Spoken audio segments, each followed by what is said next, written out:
Welcome to the deep dive. Today, we're plunging into something that's really shifted under our feet lately, sometimes without us even noticing. I'm talking about artificial intelligence. Mhm. Think about it, right? You've got smart tools helping at work, playlists curated just for you, chatbots answering questions. It's everywhere. It really is. And what started as, just convenient now feels like, well, maybe dependency, or is it some kind of trap? That's the big question. Exactly. So are you still calling the shots, or are we all kind of feeding this thing that might change everything? We've got some really eye-opening stuff to unpack today, looking past the hype. Yeah, it's a powerful point. I mean, menacing AI, Yeah. that's been sci-fi fuel for ages, hasn't it? All right. You've got HAL 9000, Oh yeah, classic. Harlan Ellison's AM, Skynet, of course, Terminator. and even GLaDOS from Portal, right? Always these, world-ending scenarios. Right. Big dramatic stuff. But the real AI issues, they're turning out to be, as one source put it, a lot more down to earth, but no less important. Definitely not less important. So that's our mission today. Forget the killer robots for a sec.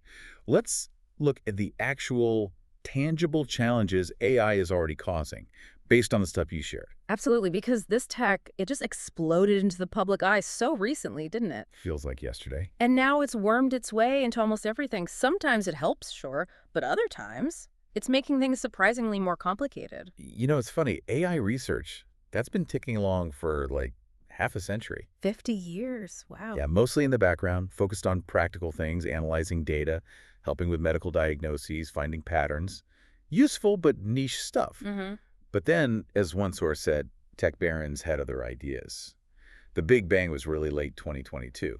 OpenAI's Sam Altman puts ChatGPT out there. Even though it wasn't finished, right? Exactly. Incomplete, but a promising beta, they called it. Yeah. But making it public, that just opened the floodgates. And boom, it was suddenly a race. Everyone had to have one. ChatGPT became this national obsession. People were amazed it could answer questions, write stories, give advice, just like that. Instantly. Then the other giants jumped in. X, Twitter got Grok AI. Google rolled out Gemini. Now you see those AI summaries popping up in search results all the time. They're becoming standard. And it wasn't just text. It quickly moved into art, creating these photorealistic images, almost unbelievable stuff. But yeah, the shine wore off pretty quick for some. You had eagle-eyed viewers noticing, hey, wait a minute. It makes mistakes. Oh, Yeah, common mistakes in summaries. Stories would, forget key issues. And the images, oh boy.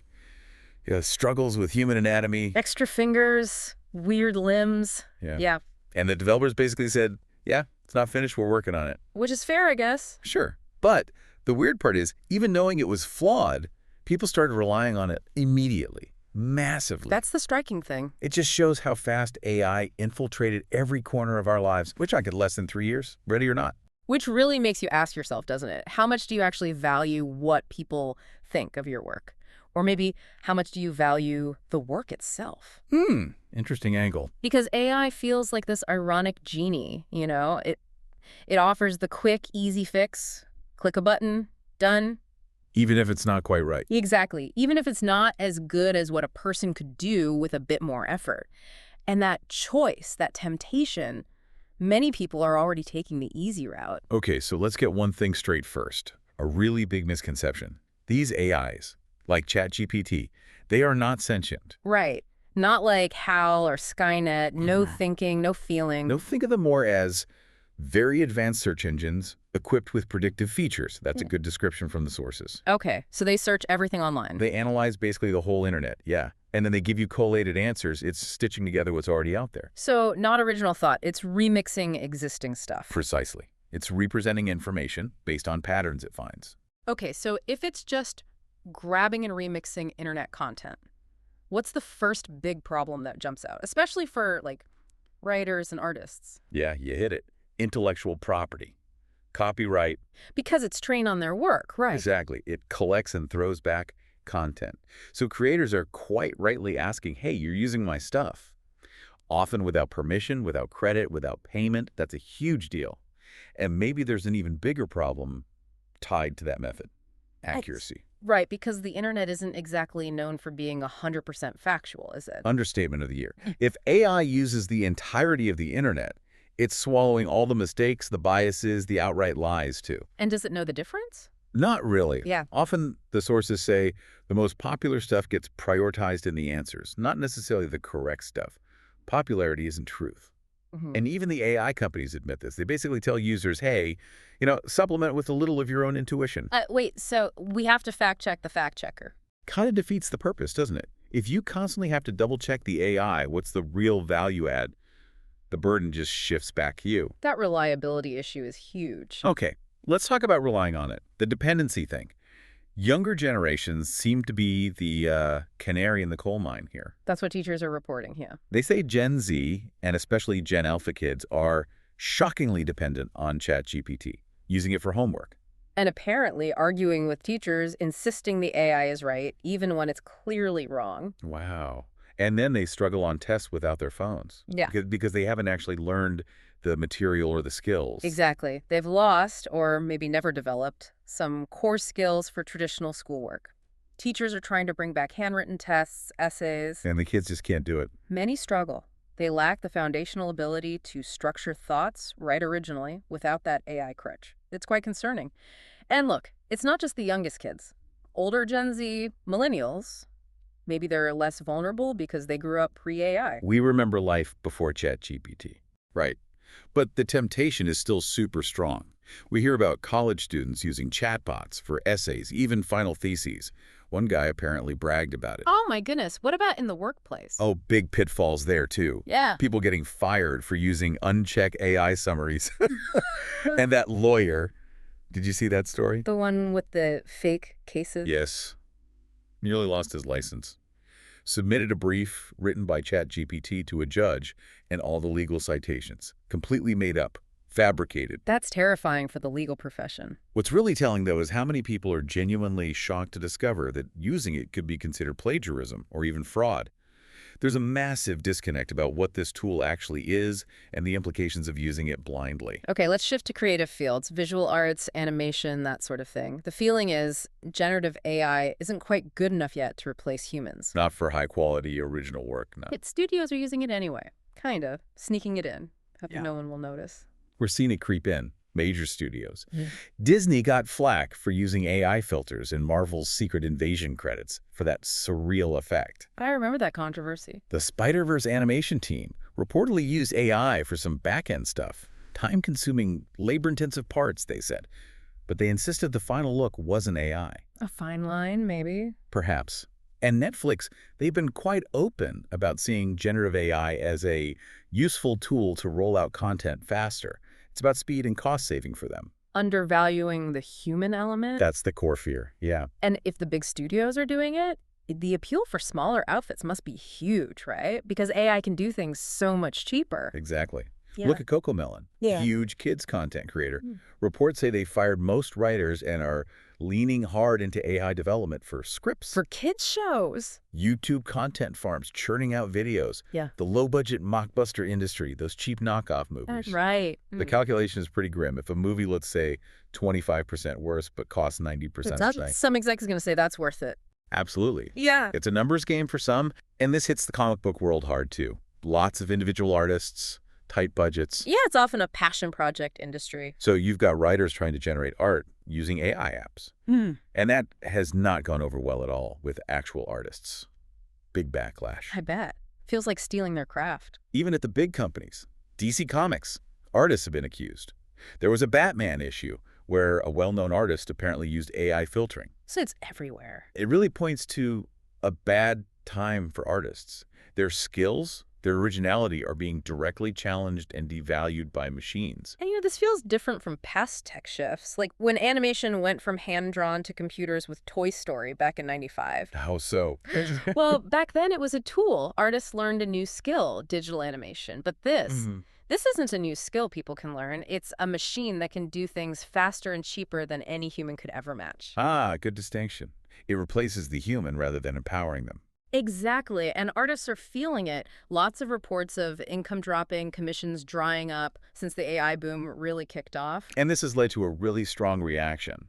The rise of these so-called AI detectives. People policing art online? Pretty much. There's fierce opposition, seeing AI art as an insult to real human art and fundamentally based around theft because of how it's trained. Okay, understandable anger, but what's the downside? The downside is innocent people get caught in the crossfire. Artists get falsely accused of using AI just because their style looks glossy or computer-generated, or even, get this, for using M dashes. M dashes. Seriously. Flag. And these accusations cause real harm. Right. Reputation, finances, and how do you even prove you didn't use AI? It creates this toxic, distrustful environment. Wow. Okay, let's zoom out again. Everyday life. AI is becoming invisible, almost.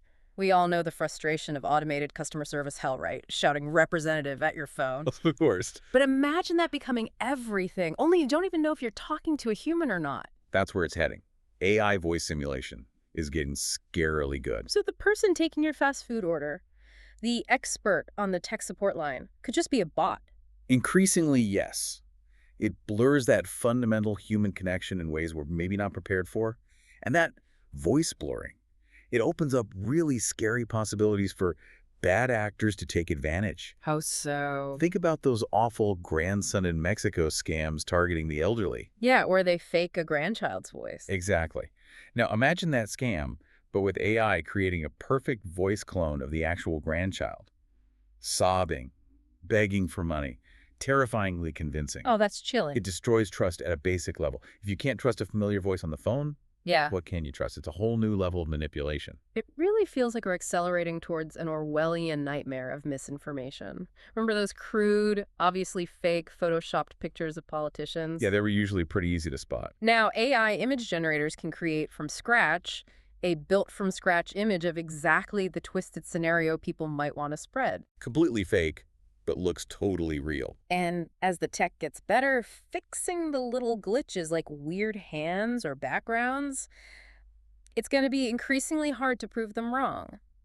How do we know it's real anymore? And then there's the elephant in the room. Yeah. Jobs.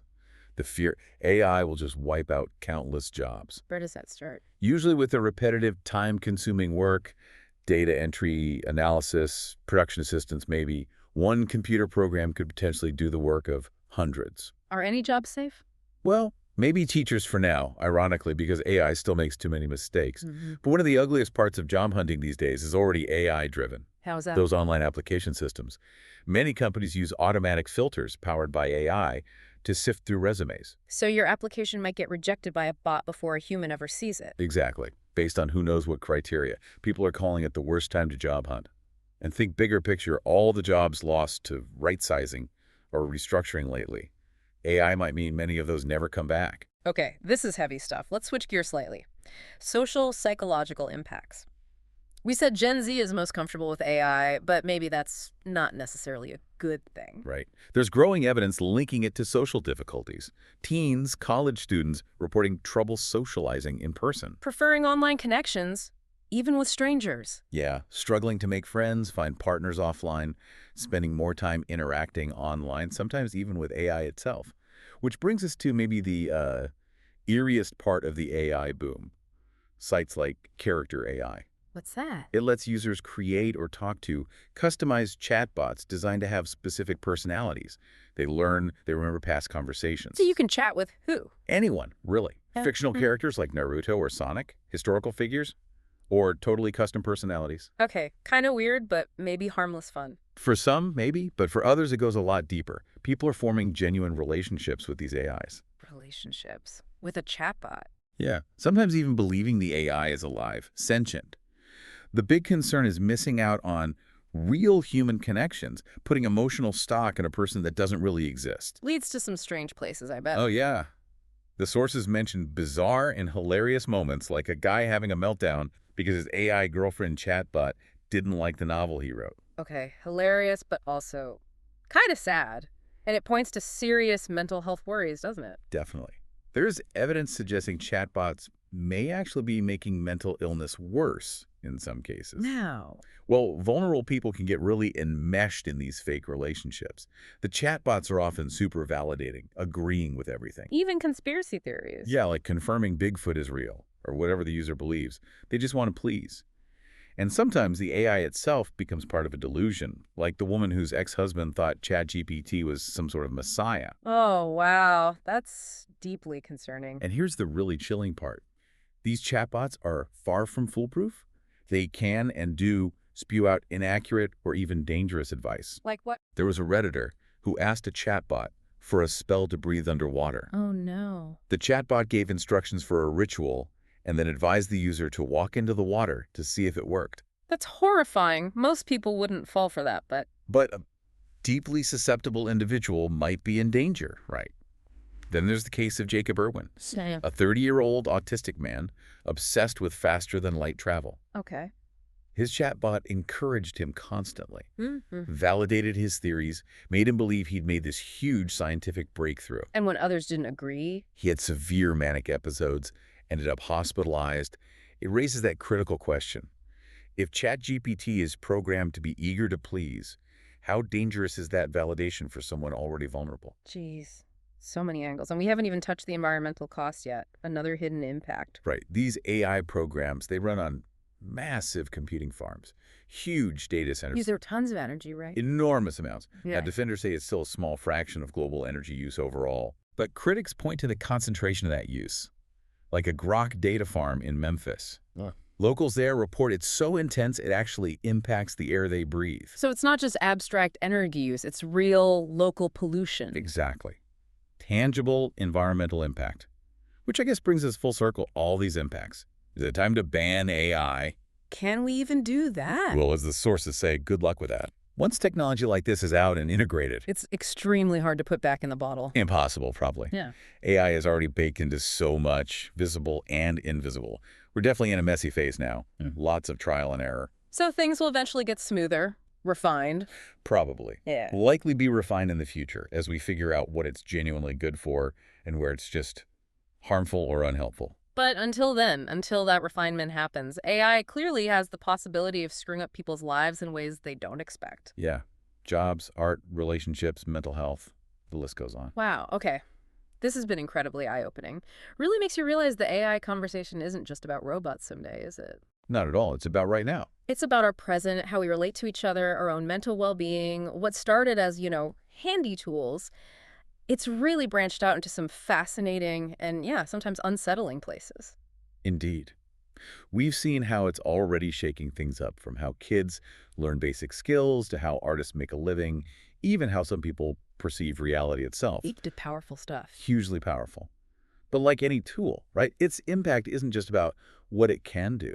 It's about how we understand it, how we choose to use it, or, maybe more importantly, how it gets used on us. That's a really crucial distinction. So for you listening, what does all this mean? Maybe the real takeaway, the aha moment, is just recognizing AI isn't some sci-fi thing way off in the future. It's undeniably here, now. Exactly. It's here, it's now, and its influence is subtle, pervasive, a part of daily life. So the question isn't really, has AI won or anything like that? It's more, how are we navigating the world? It's busy building all around us. That's the challenge, isn't it? Because understanding all these different impacts, the good, the bad, the weird, that's got to be the first step towards engaging with it critically, making conscious choices. Exactly. And that, dear listener, is definitely something worth mulling over long after this deep dive ends. Thanks for joining us on this essential exploration.